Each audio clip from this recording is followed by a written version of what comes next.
aí, galera do Time to Learn Português, aqui é o Fabrício Carraro de novo e o vídeo de hoje eu acho que vai ser muito interessante para vocês porque ele conta um pouquinho sobre a história do Brasil e como Napoleão causou a independência do Brasil em relação a Portugal.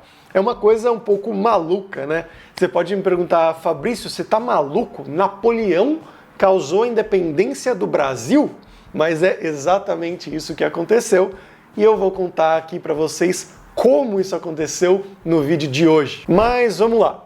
Começando lá do começo, o Brasil é um país que, claro, sempre existiu, né? As Américas sempre existiam, tinham muitos povos indígenas morando no Brasil, mas ali nas navegações do século XV, a América foi descoberta e logo depois, em 1500, o Brasil foi descoberto por Pedro Álvares Cabral, um navegador que estava a mando da coroa portuguesa, né, dos reis de Portugal. E aí o Brasil começou lentamente a ser colonizado, tinham alguns bens naturais aqui, mas não tinha muitas pessoas de Portugal, né? Não tinha uma imigração muito grande, pelo menos ali no começo. Depois descobriram que plantar coisas no Brasil era muito bom, era muito fácil, tudo crescia muito fácil, e aí começou a exploração da cana-de-açúcar para produzir o açúcar,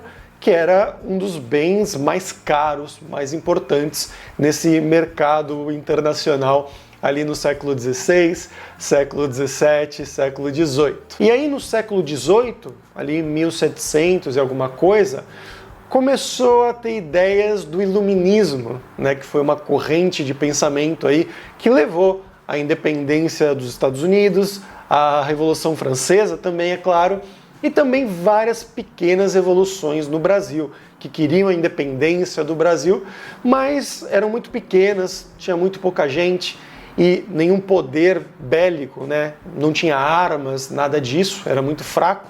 Então Portugal sempre ganhava contra essas pequenas revoluções. Mas aí no final desse século XVIII, quem estava controlando Portugal era a rainha Dona Maria I. Só que ela tinha um probleminha, ou muitos probleminhas, que ela foi considerada louca, maluca, pelos médicos lá em Portugal.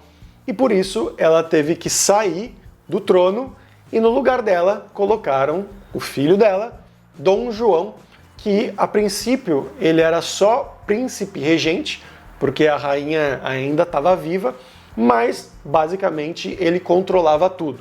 Era como se ele fosse o rei e depois ele se tornaria o rei Dom João VI. Mas aí você me pergunta, Fabrício, o que o Napoleão tem a ver com isso? Você está falando de Portugal. O Napoleão, ele era um general muito famoso, muito importante da França, e aí também, nessa mesma época, no final do século XVIII, ali, 1790, 80, 90, ele começou a ter muitas vitórias para a França, realmente muitas vitórias. Ganhou dos austríacos muitas vezes, conquistou uma parte da Itália, conquistou o Egito também. Então, várias batalhas e várias vitórias. E com isso, ele começou a se sentir cada vez mais importante, mais relevante, o que era verdade. Então, em 1799, ele resolveu voltar para a França e ele foi aclamado ali como primeiro cônsul, né, para comandar ali. Como Júlio César era o cônsul de Roma, ele foi eleito ali cônsul da França. Mas, na verdade, ele concentrou todos os poderes nele mesmo. Então, era basicamente como se ele fosse um ditador ou um rei. E aí, logo depois disso, teve um acordo entre a França e a Inglaterra, porque tinha muitas guerras na Europa, estavam todos os países meio que cansados, esgotados, então teve um acordo de paz entre a França do Napoleão e a Inglaterra, né, a Grã-Bretanha, para ter uma paz momentânea ali, mas isso não durou muito tempo, obviamente. Nesse tempo também, o Napoleão ele virou imperador da França, né? Ele conseguiu sair de cônsul e ser eleito imperador, inclusive pelo Papa, né? O Papa foi até Notre Dame, lá em Paris, colocar a coroa de imperador no Napoleão. E com isso, ele cada vez mais poderoso, ganhando várias novas guerras ali contra a Inglaterra, contra a Áustria, contra a Itália, ele resolveu criar o bloqueio continental. O que é isso? Era um bloqueio contra a Inglaterra, que era o principal inimigo. Ou seja, ele não queria que nenhum outro porto da Europa, nem outro país da Europa, conquistado pela França ou sob influência da França, ou mesmo países que não eram sob influência da França, que eles não fizessem negócios com a Inglaterra. Nenhum navio poderia sair da Europa continental até a ilha da Inglaterra. Claro, para enfraquecer cada vez mais a Inglaterra. E é aí que o Dom João VI volta para a história.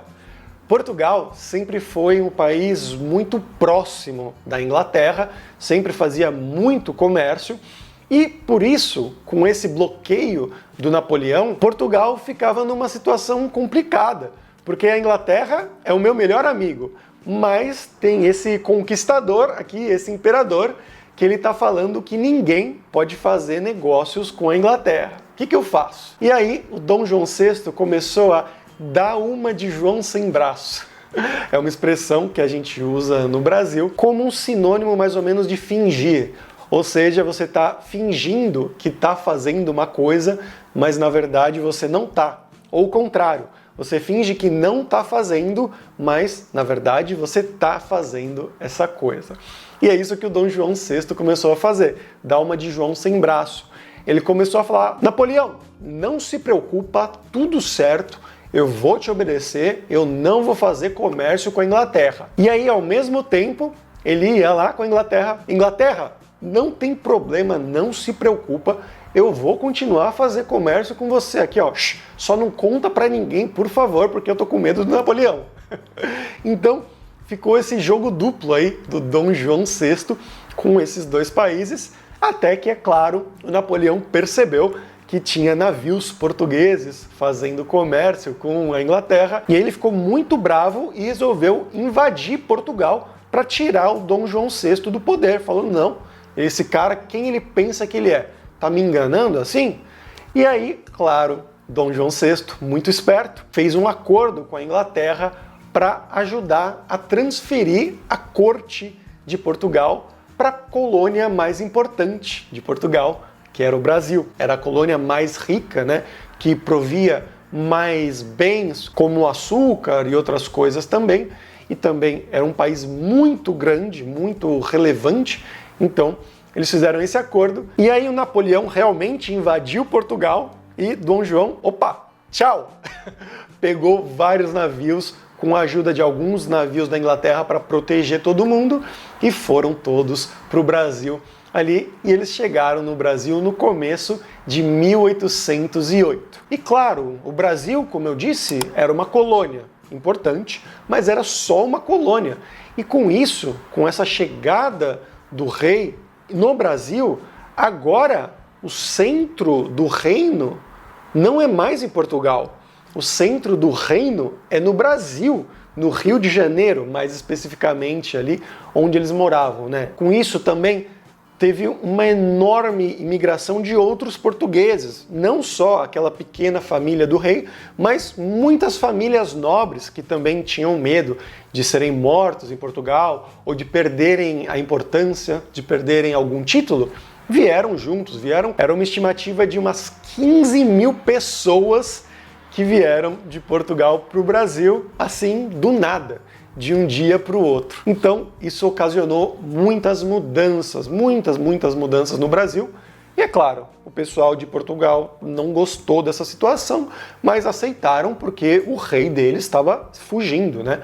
Se ele ficasse em Portugal, Napoleão ia detonar, ia acabar com esse rei. E aí passou algum tempo, muitos anos, lá na Europa acabou a guerra, derrotaram o Napoleão finalmente, né, em 1814, e com isso começou a ter um novo governo ali, novamente controlando, tentando organizar Portugal, porque Portugal tinha uma crise muito grande nessa época, por causa de todas essas guerras, das invasões e tudo mais. Tinha fome também, né? Muitas pessoas passando fome.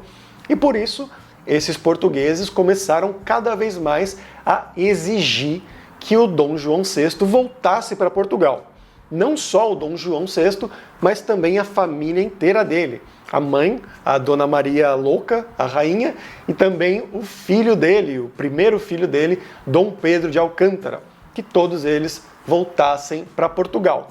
Mas o Dom João VI não queria fazer isso, ele gostava do Brasil e ele sabia que em Portugal tinha muitas pequenas revoluções acontecendo para tentar tirar o poder dele. Então, ele preferiu, num primeiro momento, ficar no Brasil, mas isso foi cada vez aumentando mais revoluções, mais pressão em Portugal para ele voltar. Eles tentaram fazer ainda uma coisa, que é elevar o Brasil, para o Brasil não ser mais uma colônia, mas sim um Reino Unido, né? Tem o Reino Unido, né? United Kingdom da Inglaterra. Eles fizeram o Reino Unido de Brasil, Portugal e Algarves. Isso foi uma tentativa do rei Dom João VI de acalmar todo mundo, falando, não, tá todo mundo junto, Portugal é importante, Brasil é importante, mas isso não deixou os portugueses felizes.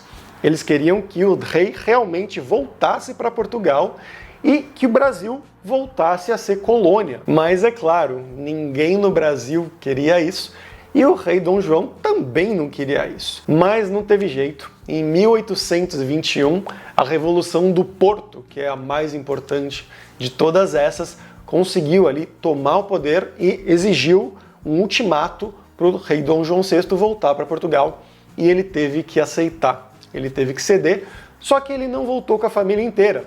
Ele deixou o filho dele, o Dom Pedro de Alcântara, para tomar conta do Brasil, como um príncipe regente ali para cuidar um pouco de tudo e tentar continuar no Brasil. Mas mesmo com essa volta do rei Dom João VI para Portugal, as pessoas, os portugueses não estavam felizes, eles queriam que a família inteira voltasse, queria que o Brasil voltasse a ser colônia, e o Dom Pedro, o filho do rei Dom João, não queria, ele queria ficar no Brasil. Ele tinha nascido em Portugal, mas ele passou muitos anos da vida dele ali crescendo no Brasil, ele gostava muito do clima. E também, é claro, se ele voltasse para Portugal, ele perderia todos os poderes dele de príncipe regente do Brasil. Ele ia ser simplesmente um príncipe qualquer em Portugal, com poucos direitos, antes do pai dele morrer.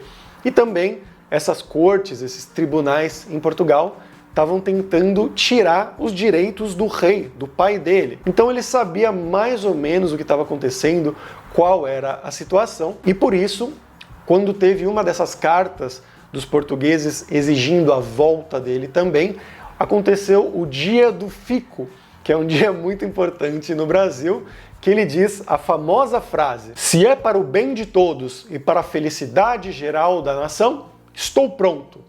Diga ao povo que eu fico.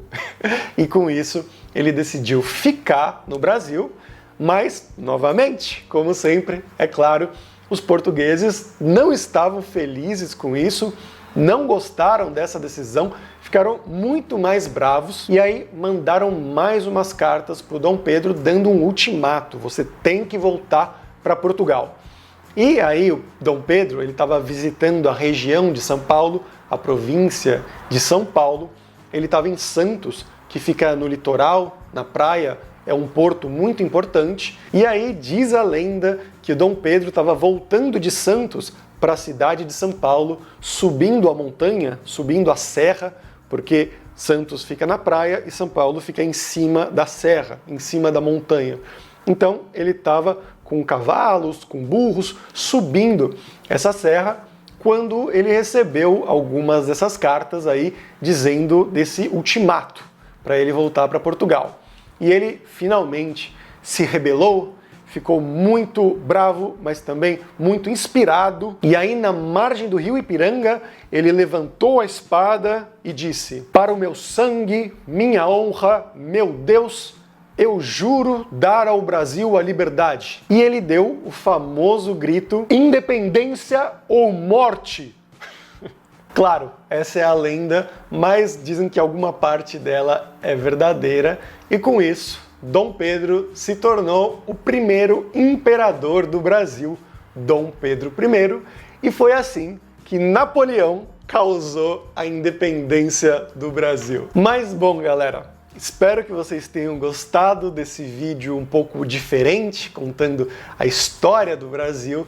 Se vocês gostaram, por favor, dá um like nesse vídeo, se inscreve no meu canal, que isso sempre ajuda muito. E se você quiser colaborar com o canal, você pode se inscrever no meu Patreon. O link está aqui na descrição desse vídeo e você pode colaborar com o valor que você quiser para eu sempre continuar a fazer vídeos legais, interessantes, com legenda em português, com o arquivo PDF, tudo totalmente grátis para todos vocês. E você também pode baixar o meu e-book e audiobook Como Aprender Português, totalmente grátis, aqui também na descrição do vídeo, para aprender os melhores métodos que eu usei e outros poliglotas também usam para aprender vários idiomas, como o francês, o italiano, o alemão, o russo, o polonês, o grego, e que você pode usar para aprender o português. Mas por hoje é isso, pessoal. Até a próxima. Tchau, tchau.